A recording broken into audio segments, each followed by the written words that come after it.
I've been doing this for 13 weeks now. Ain't no thing. It's gonna be a short video. I don't really have a lot of updates. Started my workout regimen. Basically, with it being my first workout, there's some bugs that need to be fixed.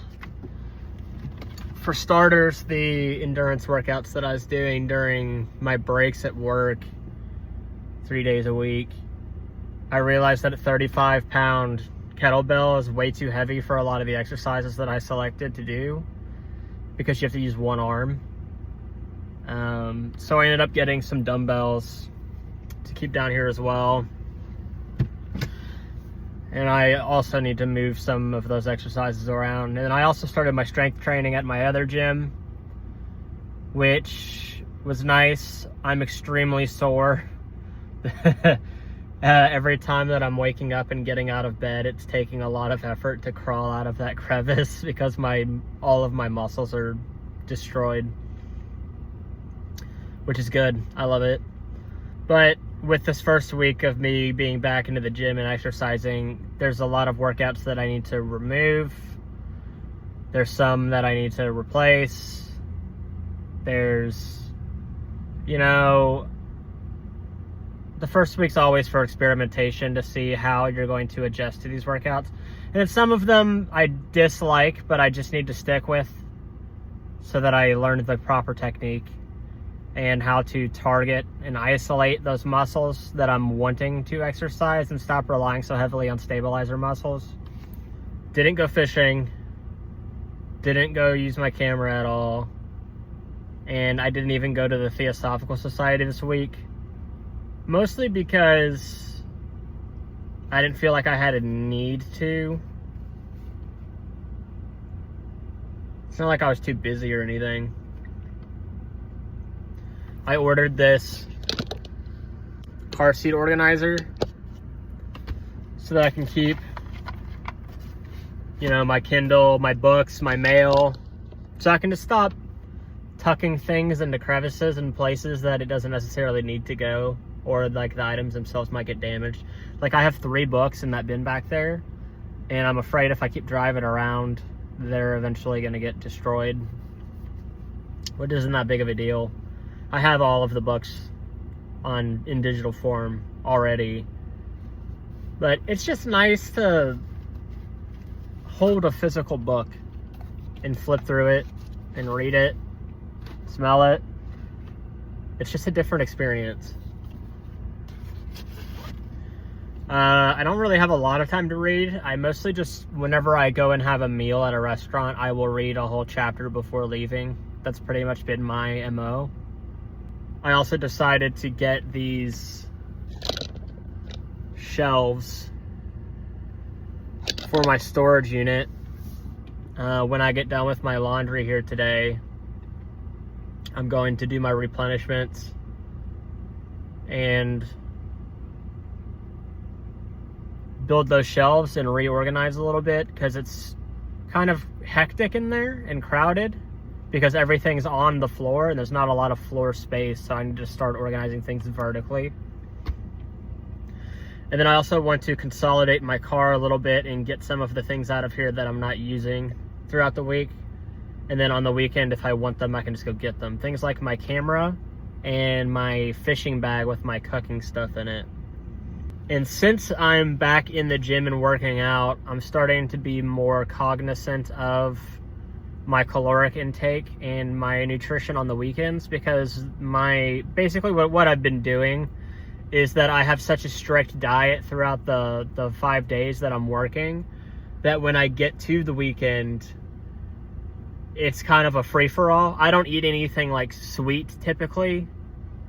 Like very rarely I'll eat sweets or even bread. So I'm still trying to eat healthy on the weekends, but the amount of times that I'm going to a restaurant can probably be cut back, is what I'm saying. So my strategy is this. The nights that I'm going to the gym, before I go to the gym, I just go to Chipotle and I get 2 scoops of rice.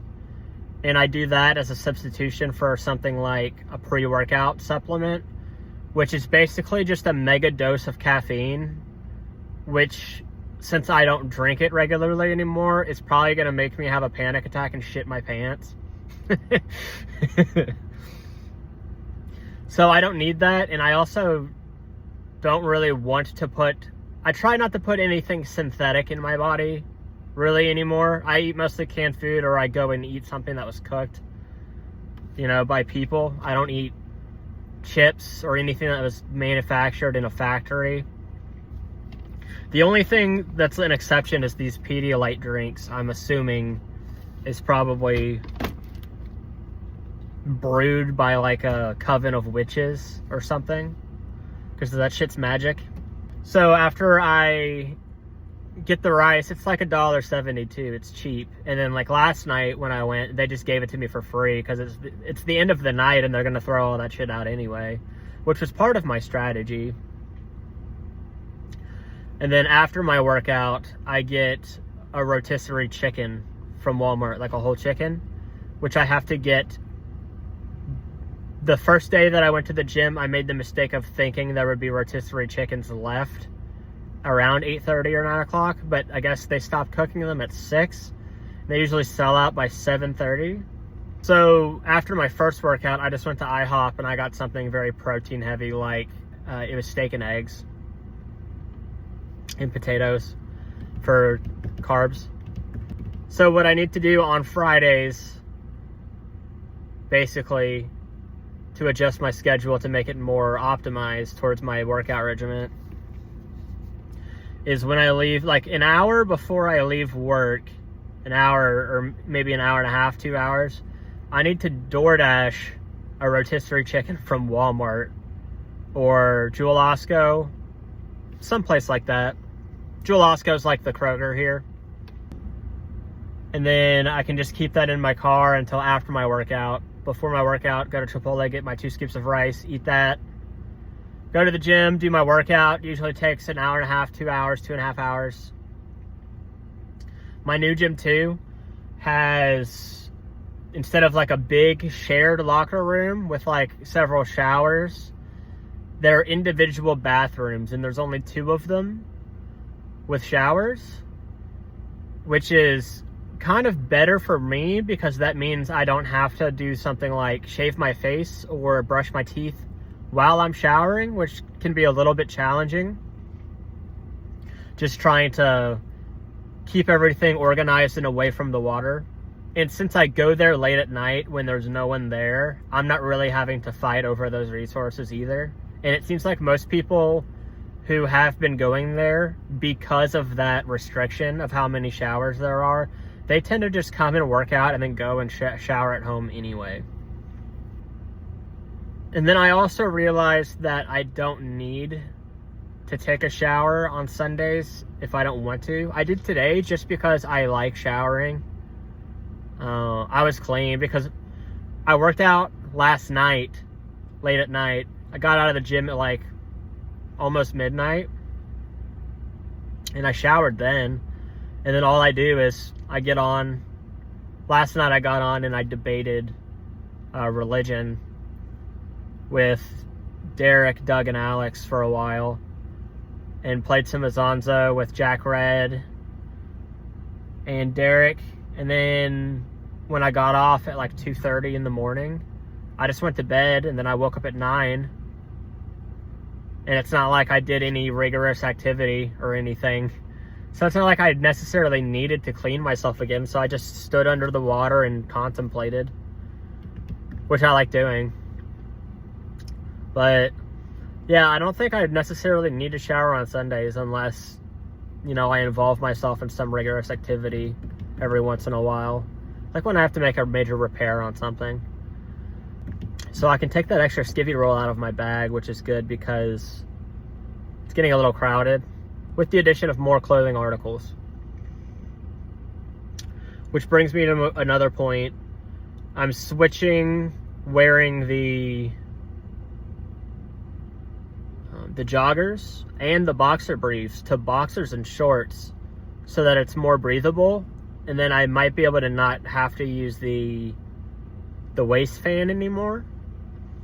And then also when I'm working out, Tuesday, Wednesday, Thursday night at my third shift job, I can be more flexible while I'm doing my workouts. And I am also, the lower half of my body is in an oven for 8 hours. If that's probably the least vulgar way of putting it. So I start that this week. When I get done with my laundry here, I'm gonna take all of my clothes that I'm not gonna be wearing on a daily basis anymore and putting them into storage. Which is why I'm kind of doing everything out of order that I usually do this week, because I have to keep in mind, like, I had to keep in mind that if I did, like I normally do, if I went and did my replenishments and then did my laundry, I would have stuff in my car that I would have to keep here because it needs to go into my storage unit, and I want the space available. I can use all the space I can get.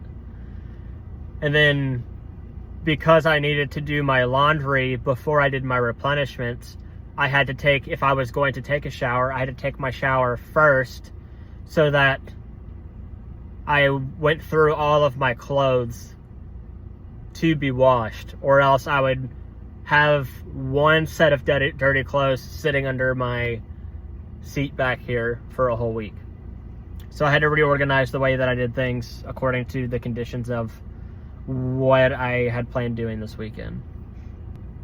Also, I've been putting a little more thought into these and how flimsy they are and how they slide down the window and let light in and let the potential of someone seeing into my car while I'm sleeping. And I think the solution I'm gonna go with is I just bought some wire coat hangers, and I'm just gonna cut them and basically make a skeleton for these to keep them rigid and straight while they're sitting in my window. So I got some wire cutters, some needle noses to bend them, and some more black duct tape to tape them to the surface. But that might not even be necessary, because I kind of trying to fit that into my schedule this weekend was a little difficult just with the other things that I wanted to do. So I ended up just fitting the coat hangers themselves into the window after putting these in, and that worked out really well. So I might just do that all week since I'm a little short on time. And then if I understand it to be a little tedious doing that, then next weekend I'll, permanently fix them to the covers themselves. If you haven't noticed already, I've already completely ditched the idea of trying to make one for the back windshield. And it's mostly because I've just been tucking that blanket up into the ceiling panel here, which is perfect. It's not hard, it's not difficult, not tedious. It doesn't let in any light, doesn't let anyone see it in my car. And it's one less thing that I have to try to store up here with all these other things, because my blanket just sits back there anyway, which is where I was keeping it. I'm about halfway through Crisis of the Modern World. And I also started listening to The Decline of the West. This might be my third time, by Oswald Spengler, which is also a huge influence for Julius Avela's Revolt Against the Modern World. So I'm kind of reading all of these things piecemeal, like chapter of one and then a chapter of another, and then I'll listen to one of them in the background while I'm working and listen to those ideas. And I think it helps you build a more holistic understanding of the ideas themselves as they're being contextualized within the realm of other ideas. I don't know if I have like ADHD or something, but it's kind of hard for me to stay focused on one book at a time. I perpetually stay in a state of being halfway through like 7 or 8 books at a time at all times. But I don't necessarily see that as disadvantageous, because I feel like I said just a minute ago, Like, being able to contextualize what you're reading within the realm of ideas with other things, I find it helps me understand the uniqueness of what I'm reading. So I like the way that I do it. It's very unorthodox, but that's just how my brain operates, and I find it useful. So why try to adjust to what, you know, society has deemed as the correct way of reading books? I found out that I guess there is a couple of resources on Revolt Against the Modern World,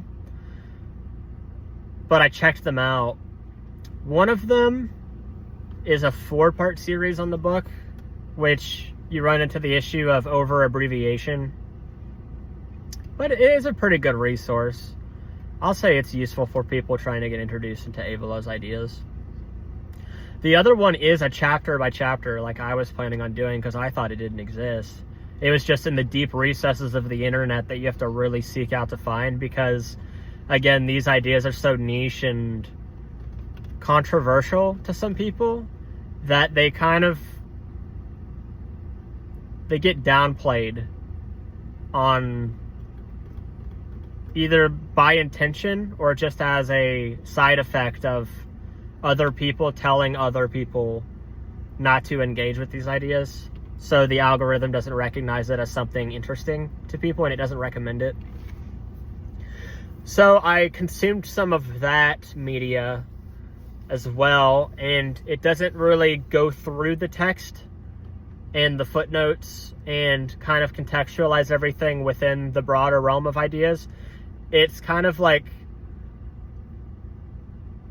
self-repetitious in the sense that it's overly rhetorical. It's good, and I enjoy it, and I appreciate her for making these videos for people.